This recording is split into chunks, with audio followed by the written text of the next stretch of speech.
Fresh off his Nobel Prize-winning economist, Robert Shiller says he's still trying to sort out exactly how and why he won.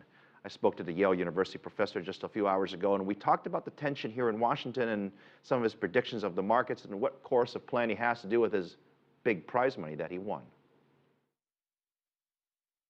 The econ profession and the finance profession, especially the academic side, has believed ever since, I don't know, the 1960s, maybe earlier, that markets are really unpredictable because the only thing that moves them is news, and news is unpredictable by definition.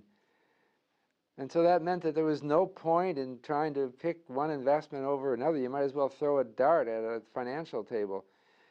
People were really convinced that's true. And it kind of left the market without moorings because people then thought, well, I'll pay anything the market is asking. And it got kind of stupid, and we ended up with tremendous volatility.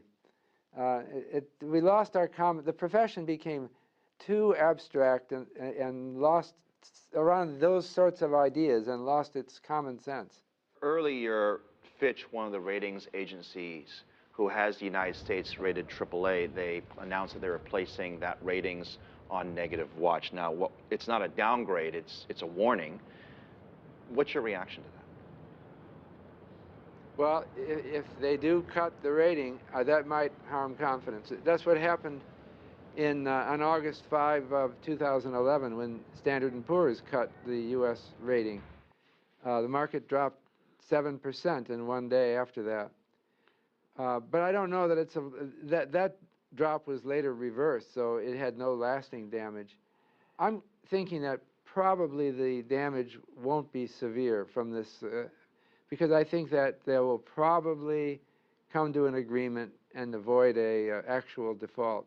The rating drop is not, but if they actually defaulted on the debt, that would be a historic loss in the reputation of this country. The current proposal in the House and Senate is to extend the deadline either to December or January or even February, depending on which agreement you look at. A lot of people are saying that, yes, we would not technically default tomorrow, but what would happen is that it's still unresolved in the longer term, and you create all this uncertainty. And the United States, the economy, the global economy for that matter, has been on this sort of tenuous recovery path over the last couple of years. How worried that perhaps that confidence might adversely affect the economic recovery? Well, confidence drives the economy. I believe that. I wrote a book with George Akerlof called Animal Spirits. What are animal spirits? Well, it's basically our confidence. And depressions occur when people are afraid to spend.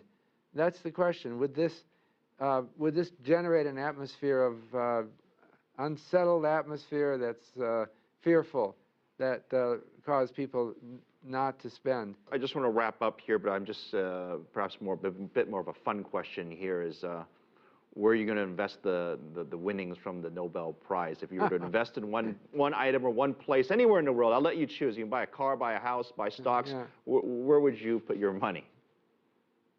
Well, first of all, I'm going to pay a good share of it in taxes to the U.S. government.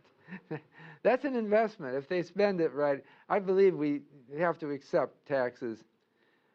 Beyond that, I would diversify.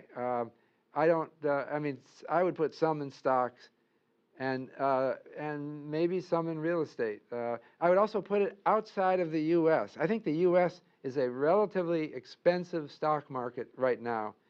And it's not the best place in the world to put your money.